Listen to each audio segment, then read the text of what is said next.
साथियों, एग्री अब jet institute के डिजिटल प्लेटफॉर्म पर आप सभी का एक बार पुनः स्वागत है।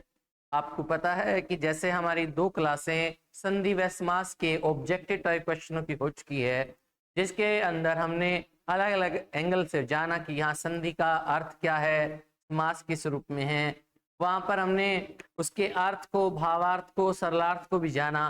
तो उसी की कड़ी में नेक्स्ट जो हमारी 3rd क्लास रहेगी वह भी संधि समास को ही लेकर रहेगी। तो साथ ही जुड़े रहिए। इसमें हमारी जो नेक्स्ट क्लास में देखिए क्वेश्चन रहेगा, उद्धरण का सही संधि विच्छेद क्या है। उद्धरण का सही संधि विच्छेद क्या है।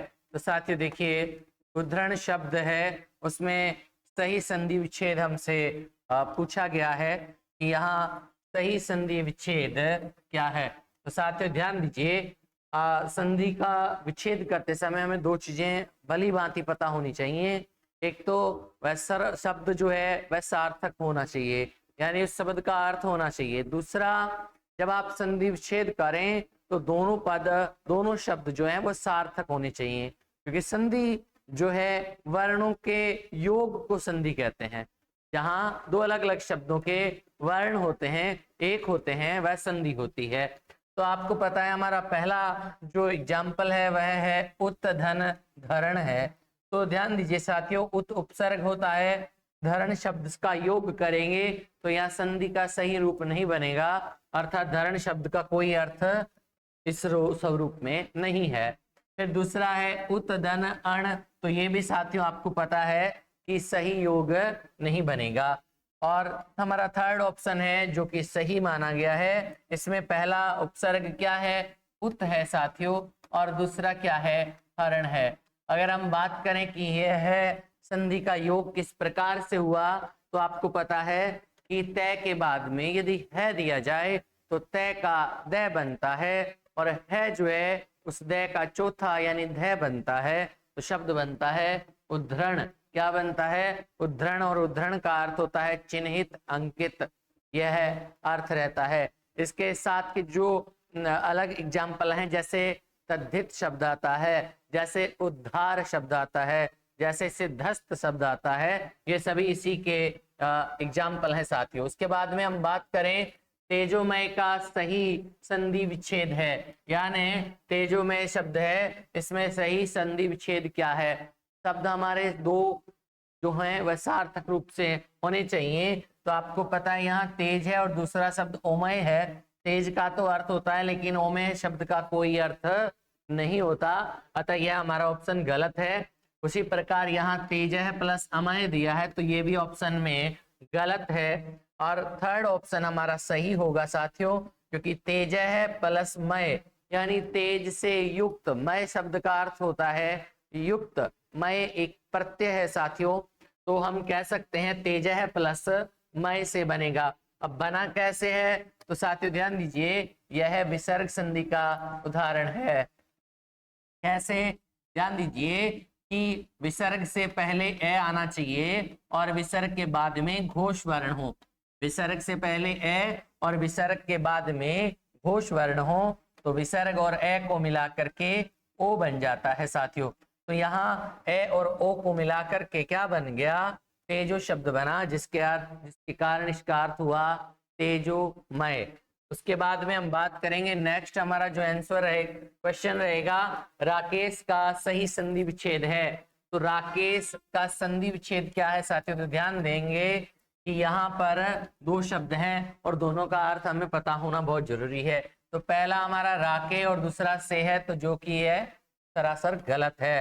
फिर है राख धन ईस, ईस का तो अर्थ रहता है, लेकिन राख का कोई अर्थ नहीं रहता।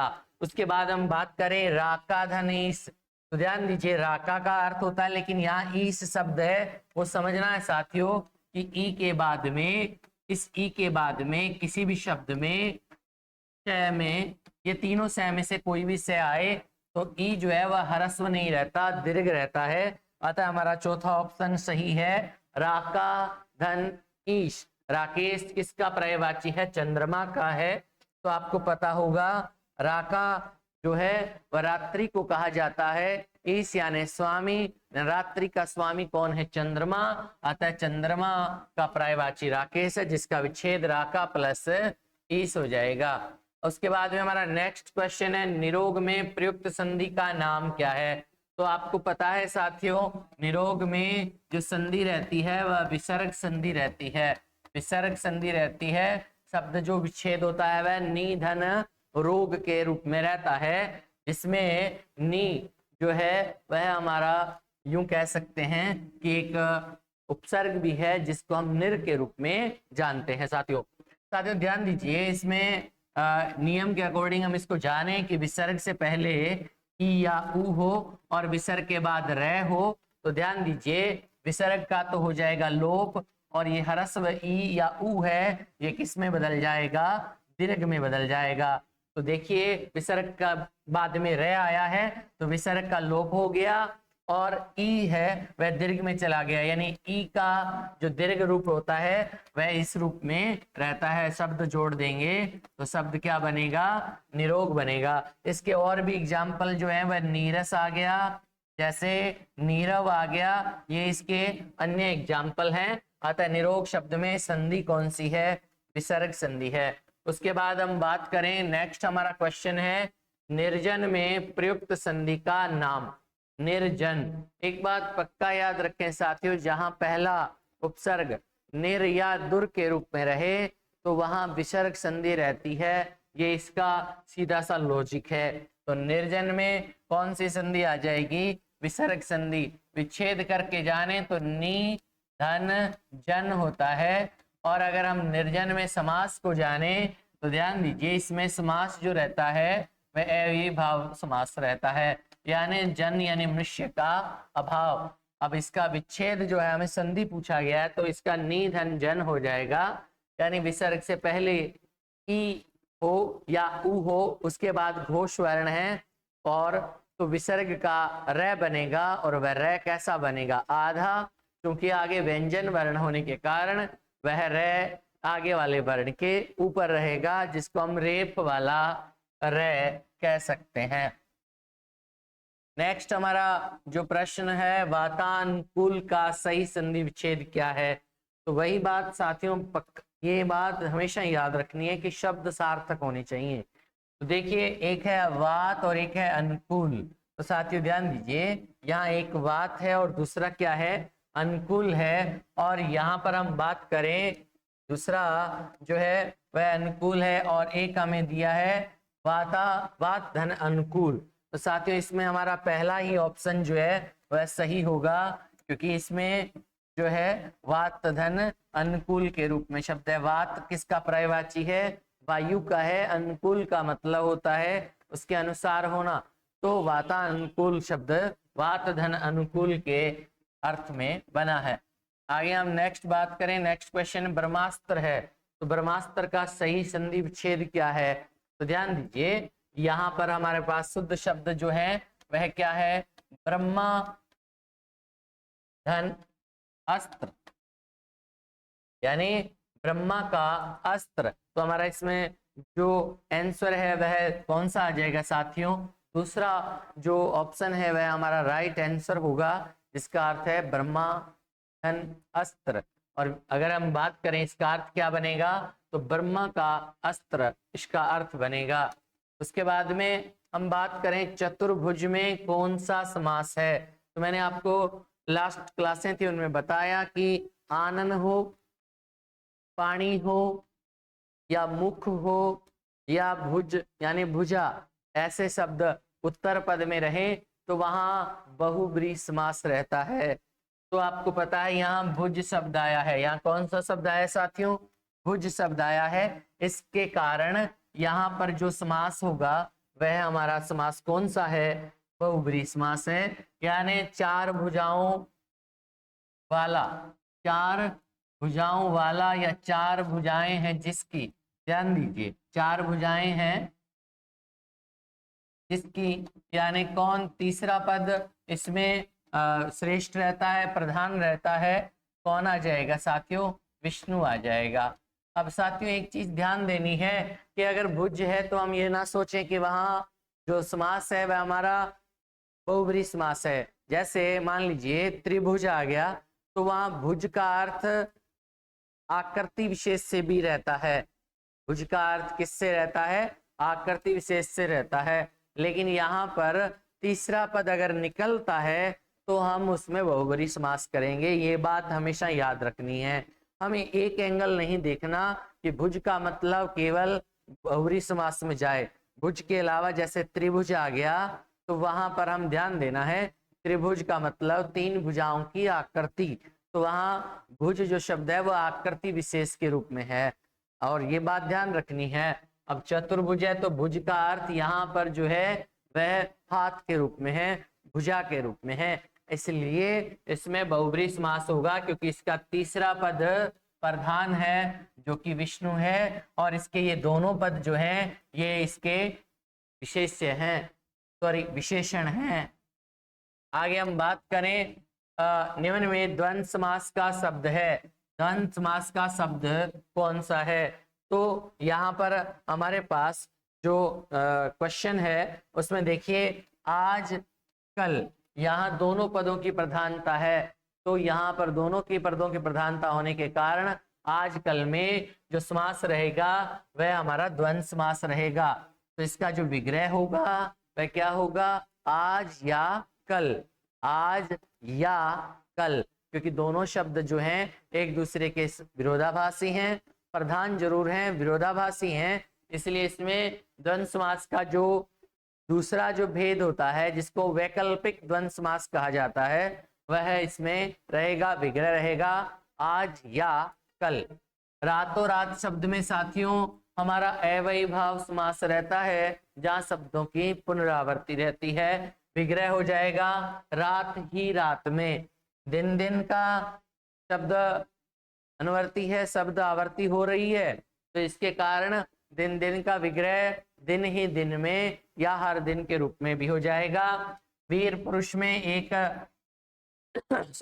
एक वीर है और एक पुरुष है, यहाँ एक शब्द विशेषण है और दूसरा विशेष्य है, तो इसमें कर्मधारय समास रह जाएगा। हमसे पूछा गया है कि द्वंद्व समास का एग्जाम्पल कौन सा है, तो हमारा राइट आंसर पहला होगा जिसमें रहेगा आज कल। दूसरा 10वां क्वेश्चन देखिए, मतदाता शब्द में समास है। मतदाता यानी मत को देने वाला, अपनी राय को देने वाला, तो राय को देने वाला मतदाता है, तो वहां तत्पुरुष समास हो जाएगा साथियों। अब हमें राइट आंसर पता है तो हम डायरेक्ट लगा देंगे, लेकिन अगर हमें ये नहीं पता कि इसमें कौन सा है तो आपको जो समास पता है उसके अंदर आप देख सकते हैं। अव्ययीभाव समास में ये बताया जाता है कि पूर्व पद उपसर्ग होना चाहिए, तो आपको पता है इसमें कोई उपसर्ग नहीं है। फिर अव्ययीभाव समास में क्या है बताया जाता है कि इसमें अव्यय होना चाहिए, तो अव्यय भी नहीं है। फिर हम बात करें शब्द की आवर्ती होनी चाहिए, तो शब्द की आवर्ती नहीं है। संख्यावाची शब्द है नहीं, तो इसमें यह अव्ययीभाव समास नहीं है, तो हम इस प्रकार आंसर भी बता सकते हैं। द्वंद्व समास में दोनों पदों की प्रधानता रहती है, तो यहाँ तो दोनों पद प्रधान के रूप में नहीं है साथियों। द्विगु समास में पहला पद संख्यावाची होना चाहिए, तो इसमें संख्या कुछ है नहीं, तो बचा कौन सा समास? तत्पुरुष समास। तो हमारा राइट आंसर जो होगा तत्पुरुष समास होगा। उसके बाद अब बात करें नरेश शब्द का समास विग्रह क्या होगा, ठीक है। तो नरेश का जो समास विग्रह होगा वह क्या होगा? नरों का ईस, नरों का ईस हो जाएगा साथियों। इसमें नरेश शब्द का जो समास विग्रह होगा वह क्या होगा? नरों का ईस, यानी मनुष्यों का राजा, तो वह क्या कहलाएगा? नरेश कहलाएगा साथियों। आगे हम बात करें विद्यार्थी में कौन सा समास है। विद्यार्थी का सामान्य अर्थ होता है साथियों विद्या को अर्जित करने वाला, विद्या प्लस अर्थी, विद्या प्लस अर्थी ये इसका विच्छेद है। तो विद्या को अर्थी मतलब अर्जित करने वाला, तो वहां पर तत्पुरुष समास रहता है। कौन सा समास रहता है? तत्पुरुष समास रहता है, क्योंकि जो कारक चिन्ह हैं, परसरग हैं, वे केवल और केवल तत्पुरुष समास में ही पूछे जाते हैं। जहां से हम कारक चिन्हों को हटा देंगे तो पूर्व पद और उत्तर पद मिलकर के समस्त पद बनाता है, जिसके कारण एग्जाम्पल तत्पुरुष समास का रहता है। अब अगर हम ये देखें कि भाई इसमें कर्मधारय समास क्यों नहीं है? तो इसमें कोई पद विशेषण विशेष्य रूप में नहीं है और उपमान उपमेय में भी नहीं है, तो कर्मधारय हुआ नहीं। बहुब्रीहि तीसरा कोई अर्थ निकल नहीं रहा, तो ये भी नहीं होगा। द्विगु संख्यावाची पद है नहीं, इसके कारण ये द्विगु भी नहीं होगा। तो बचा कौन सा? तत्पुरुष समास। तो हम इस प्रकार भी आंसर अपना दे सकते हैं। तत्पुरुष समास में प्रधान पद माना जाता है। साथियों ध्यान दीजिए, अव्ययभाव समास में पहला पद प्रधान होता है।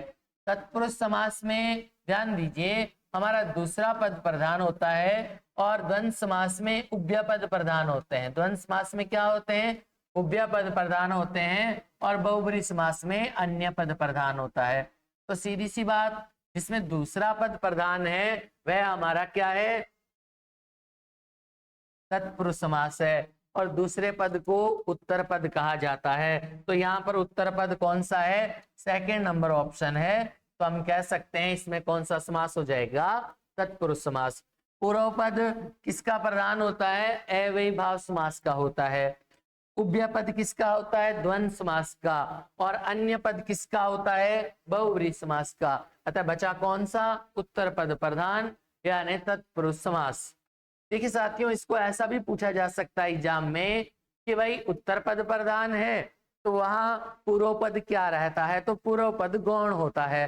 तो आप देखिए, अगर इसमें कहें कि पूर्व पद अव्ययभाव समास में है तो उत्तर पद क्या होगा? गौण होगा। तत्पुरुष समास में उत्तर पद प्रधान है तो पूर्व पद क्या होगा? गौण होगा। द्वंद्व समास में उभय पद प्रधान होते हैं, इसका मतलब कोई भी पद गौण नहीं होता। और बहुब्रीहि समास में अन्य पद प्रधान होता है, इसका मतलब पहला दूसरा दोनों पद क्या होंगे? गौण होंगे। साथियों नेक्स्ट हमारा प्रश्न है कि सामासिक पद का चयन करना है। कि सामासिक पद का मतलब ये है कि यहाँ समास से बना हुआ पद कौन सा है। देखिए, समास का अर्थ होता है संक्षेप होता है, संक्षिप्तीकरण होता है, संक्षिप्त होता है। यानी समास शब्दों को क्या करता है? संक्षिप्त करता है, छोटा रूप बना देता है। तो देखिए कलोय, यहाँ इसका कोई अर्थ नहीं है क्योंकि यहाँ सार्थक इसका खुद का ही एक अर्थ है, इसमें दो अर्थ नहीं दे रहे। संपर्क में भी ऐसा कोई सामासिक पद नहीं है, बिजली में भी कोई सामासिक पद नहीं है, लेकिन सुख साधन यहाँ पर सामासिक पद है, यानी समस्त पद है, सामासिक पद है। अब अगर हम इसका विग्रह करके जाने कि भाई इसका विग्रह करके कैसे बना है, तो आपको पता है इसका विग्रह क्या होगा? सुख के लिए साधन, यानी सुख के लिए जो हम साधन जुटाते हैं, इसलिए इसका समस्त पद क्या बना? सुख साधन बना। अतः हम कह सकते हैं कि इस समास में समस्त पद है, यानी सामासिक पद है इस शब्द में। और अगर हम बात करें कि इसमें समास कौन सा है, तो इसमें तत्पुरुष समास है। कौन सा समास है साथियों? तत्पुरुष समास, क्योंकि यहाँ पर कारक चिन्ह के रूप में के लिए का योग रहता है। नेक्स्ट हमारा प्रश्न है, मृग तृष्णा में कौन सा समास है? मृग तृष्णा में कौन सा समास है? तो ध्यान दीजिए, मृग का मतलब हिरण होता है, तृष्णा यानी प्यास, यानी विग्रह क्या होगा? मृग की तृष्णा, यानी मृग की तृष्णा। तो इसमें हमारा समास जो रहेगा वह तत्पुरुष समास रह जाएगा। क्या रह जाएगा? तत्पुरुष समास रह जाएगा। साथियों, ये हमारा जो प्रश्नोत्तरी की जो कड़ी है, जिसमें आपको रोजाना अलग अलग जो टॉपिक हैं उनके प्रश्न उत्तर मिलते रहेंगे। आप अपने सुझाव कमेंट बॉक्स में जरूर दें और जो जो चीज अच्छी लगे उसके बारे में, और किस प्रकार से आप इस चीज को समझना चाहते हैं, कौन सा टॉपिक आपको अच्छा लगता है कि वो समझ में नहीं आया, तो वह भी अपना सुझाव कमेंट बॉक्स में जरूर दें।